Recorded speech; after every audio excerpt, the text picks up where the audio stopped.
एक गांव में एक सेठ रहता था। उसके घर में एक बेटा, बहू और उसकी पत्नी थी। उसका बेटा व्यापार के काम से परदेश गया हुआ था। सेठ की बहू एक दिन ढक्कन पर पानी भरने गई।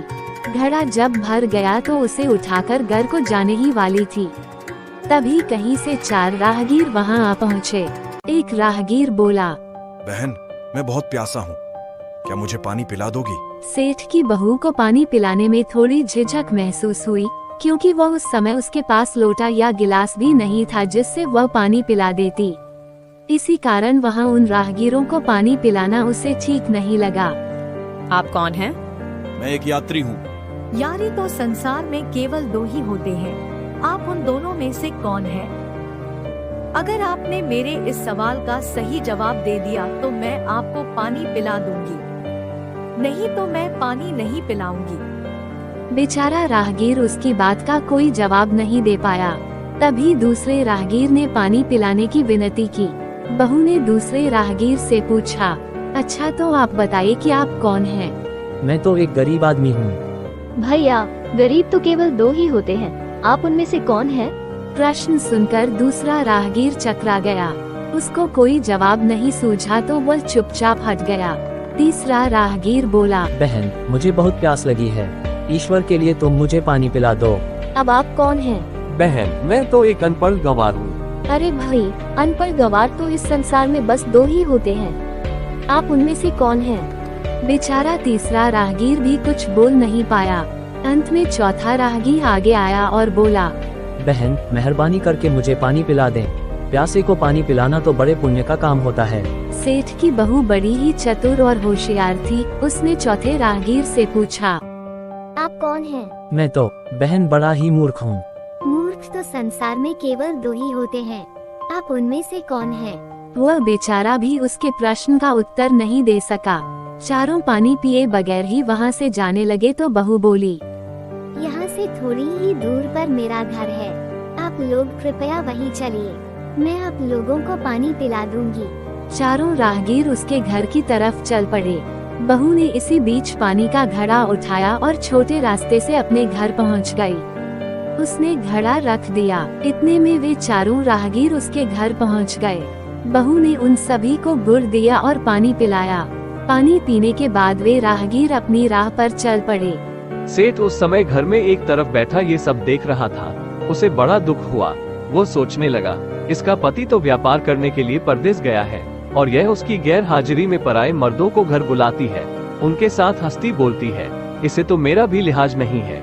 ये सब देख अगर मैं चुप रह गया तो आगे से इसकी हिम्मत और बढ़ जाएगी। मेरे सामने इसे किसी से बोलते बतियाते शर्म नहीं आती तो मेरे पीछे न जाने क्या क्या करती होगी। फिर एक बात ये भी है कि बीमारी कोई अपने आप ठीक नहीं होती, उसके लिए वैद्य के पास जाना पड़ता है। क्यों न इसका फैसला राजा पर ही छोड़ दूं। यही सोचता वो सीधा राजा के पास जा पहुंचा और अपनी परेशानी बताई। सेठ की सारी बातें सुनकर राजा ने उसी वक्त बहू को बुलाने के लिए सिपाही बुलवा भेजे और उनसे कहा, तुरंत सेठ की बहू को राजसभा में उपस्थित किया जाए। राजा के सिपाहियों को अपने घर पर आया देख उस सेठ की पत्नी ने अपनी बहू से पूछा, क्या बात है बहू रानी, क्या तुम्हारी किसी से कहा सुनी हो गई थी जो उसकी शिकायत पर राजा ने तुम्हें बुलाने के लिए सिपाही भेज दिए?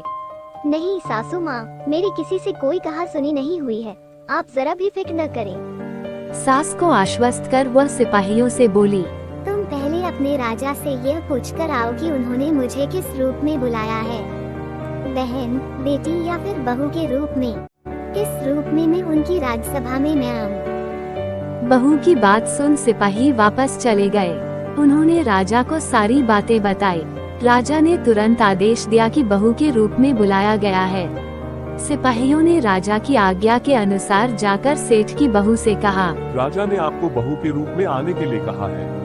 बहू उसी समय राजसभा में जा पहुंची। राजा ने बहू से पूछा, तुम दूसरे पुरुषों को घर क्यों बुला लाई, जबकि तुम्हारा पति घर पर नहीं है? महाराज, मैंने तो केवल कर्तव्य का पालन किया। प्यासे पथिकों को पानी पिलाना कोई अपराध नहीं है, ये हर गृहिणी का कर्तव्य है। जब मैं कुएं पर पानी भरने गई थी तब तन पर मेरे कपड़े अजनबियों के सम्मुख उपस्थित होने के अनुरूप नहीं थे। इसी कारण उन राहगीरों को कुएं पर पानी नहीं पिलाया।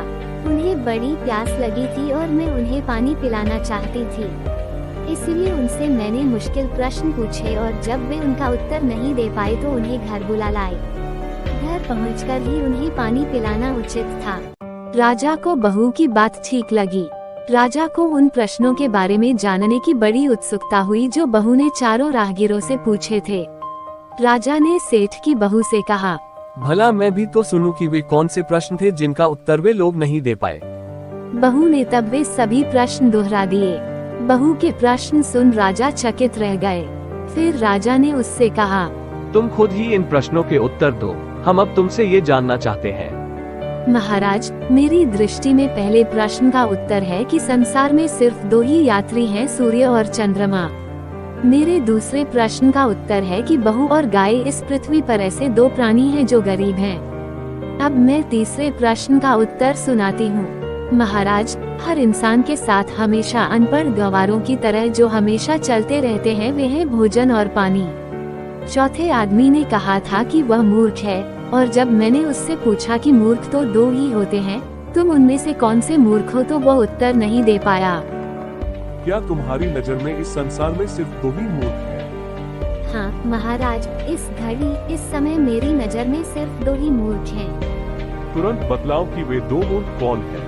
महाराज, मेरी जान बख्श दी जाए तो मैं इसका उत्तर दूं। राजा को बड़ी उत्सुकता थी यह जानने की कि वे 2 मूर्ख कौन हैं।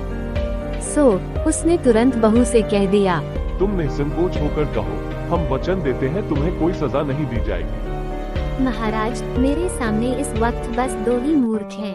फिर अपने ससुर की ओर हाथ जोड़कर कहने लगी, पहले मूर्ख तो मेरे ससुर जी हैं जो पूरी बात जाने बिना ही अपनी बहू की शिकायत राजदरबार में की। अगर इन्हें शक हुआ ही था तो यह पहले मुझसे पूछ तो लेते, मैं खुद ही इन्हें सारी बातें बता देती। इस तरह घर परिवार की बेइज्जती तो नहीं होती। ससुर को अपनी गलती का एहसास हुआ। उसने बहू से माफी मांगी। बहू चुप रही। राजा ने तब पूछा, और दूसरा मूर्ख कौन है?